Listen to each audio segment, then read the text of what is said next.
So this is the next video of my Montjuic engine rebuild.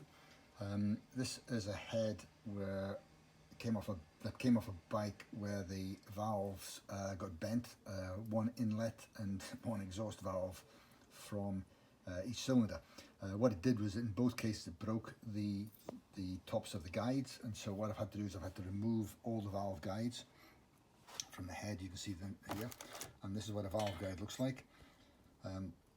The way that I took them out was I drilled, they sit in this way, I drilled out the center of the guide and then heated the head up itself, and then tapped out the remaining shell out of the head. Then what I did was I've gone in and I've measured each of the bores with luckily I've got an inside micrometer, but you can also use it using a set of calipers and a micrometer. And I've checked that they are within size, and fortunately they are all within size. So what I'm going to do now is I'm going to heat the head up in an oven, and I'm going to freeze these, put these in the freezer, and then I'm going to install them into the head.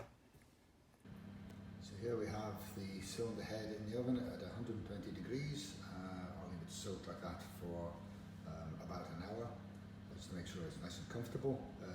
Between 100 and 150 degrees tends to work okay. And in the fridge I've got -20 degrees, and there are the valve guides. So quick look at what we're doing here. I've got a tool that I've made to hold these guides. The guide's actually quite cold now. I've taken them out the freezer and put the guide onto the tool like that. It sits it in there.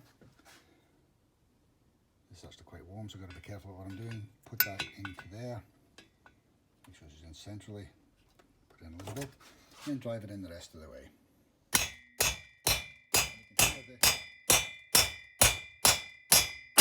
You can hear the noise change as it seats, and that's the guide in. So the head is very, very hot, the valve guides are very, very cold, and I just have a special driving tool and a decent hammer.